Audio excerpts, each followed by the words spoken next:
Hello friends, வணக்கம். எல்லாரும் என்ன பண்ணிட்டுருக்கீங்க? இன்றைக்கி ஒரு முக்கியமான விஷயத்தை பற்றி தாங்க பார்க்க போகிறோம். அதாவது இப்போ காமனாக இருக்கிற ஒரு ப்ராப்ளம் என்ன அப்படின்னா, ஆஃப்டர் டெலிவரிக்கு அப்புறமா, அதாவது நார்மல் டெலிவரியாக இருந்தாலும் சரி, இல்லை சிசேரியனாக இருந்தாலும் சரி, இப்போது பெண்களுக்கு வந்து ஒரு 90% பெண்களுக்கு இந்த பிரச்சனை இருக்க தான் செய்யுது. அது என்ன அப்படின்னா, அவங்களுக்கு டெலிவரிக்கு அப்புறமா வந்து பார்த்திங்கன்னா, மோஷன் போகிற இடத்துல வந்து பெயினு, மோஷன் போகிற இடத்துல வந்து இந்த ப்ளீடிங் வருது. ரொம்ப கஷ்டப்பட்டு தான் போகிற மாதிரி இருக்கும்.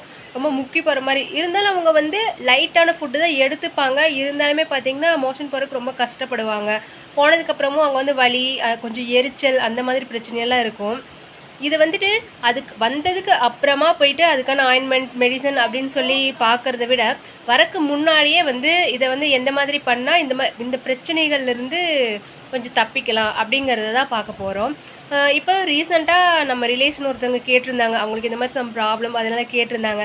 ஸோ அப்போ தான் தோணுச்சு, இந்த ப்ராப்ளம் எனக்கும் இருந்தது, நிறைய பேருக்கு இருக்குது, 90% பேருக்கு இருக்குது.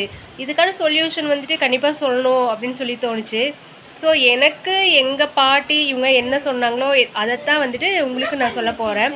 அது என்ன அப்படின்னா, இப்போது ஆஃப்டர் டெலிவரிக்கு அப்புறமா கர்ப்பப்பை சுருங்கிறதுக்கான மெடிசன்ஸ் வந்து ஹாஸ்பிட்டலில் கொடுத்துருப்பாங்க.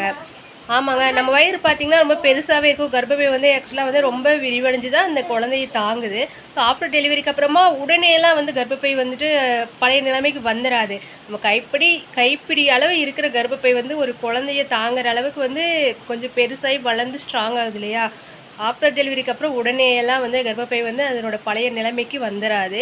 ஸோ அதுக்கான வந்துட்டு டேப்லெட்ஸ் கொடுத்துருப்பாங்க. அப்படி அந்த கர்ப்பப்பை சுருங்கிறதுக்கான டேப்லெட்ஸ் எடுக்கும்போது நம்மளுடைய மலக்குடலும் வந்து சுருங்க ஆரம்பிச்சிருங்க.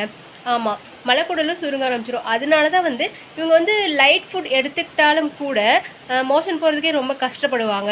இதை எப்படி தடுக்கலாம் அப்படின்னா, இப்போ அந்த மாதிரி பிரச்சனை வரக்கு முன்னாடியே டெய்லியும் வந்துட்டு நைட் தூங்கும்போது விளக்கெண்ணெய் இல்லைன்னா தேங்காய் எண்ணெய் நம்ம மோஷன் போகிற இடத்துல வந்துட்டு தடவிக்கிறோம். லைட்டாக தடவிக்கிட்டு தூங்கணும். இதை வந்து நம்ம இந்த பிரச்சனை வரக்கு முன்னாடியே பண்ணிடணுங்க. எப்படியும் வந்து ஆஃப்டர் டெலிவரிக்கு அப்புறமா ஒரு 15 நாள் கழித்து தான் இந்த பிரச்சனையே நமக்கு ஸ்டார்ட் ஆகும்.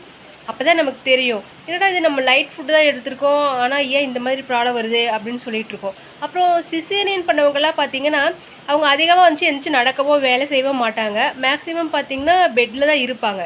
அவங்களோட உடல் சூடு வந்து அதிகமாயிரும். பெட்லேயே படுத்துகிட்டே இருக்காங்கல்ல, அதிகமாக இந்த வேலையும் செய்ய மாட்டாங்க. அதனால் பார்த்திங்கன்னா அவங்களோட உடல் சூடு அதிகமாயிரும். அந்த அதிகமான உடல் சூட்டினால் கூட அந்த பைல்ஸ் ப்ராப்ளம் வந்து வருதுங்க.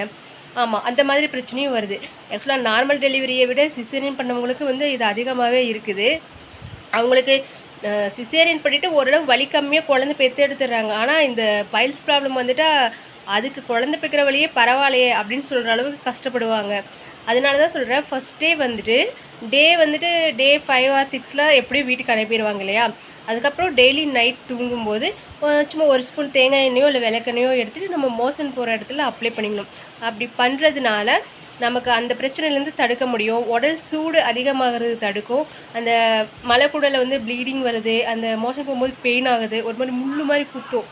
அந்த மாதிரி பிரச்சனையெல்லாம் வந்துட்டு நம்ம தடுத்துடலாம். ஏன்னா அது வந்தவங்களுக்கு தான் தெரியும் அது எவ்வளோ பெரிய கஷ்டம் அப்படின்னு சொல்லிட்டு, இதை மாதிரி நம்ம ஃபஸ்ட்லேருந்தே ஃபாலோ பண்ணோம் அப்படின்னா அந்த பிரச்சனையிலேருந்து தடுத்துடலாம். இதே மாதிரி இன்னும் ஒரு நல்ல தகவலோட, ஆக்சுவலாக எங்கள் பாட்டியம்மா சொல்லி கொடுத்த தகவலோட உங்களை மறுபடியும் மீட் பண்ணுறோம். எல்லாருக்கும் யூஸ்ஃபுல்லான ஒரு மெசேஜோடு உங்களை மீட் பண்ணுறேன். பாய்.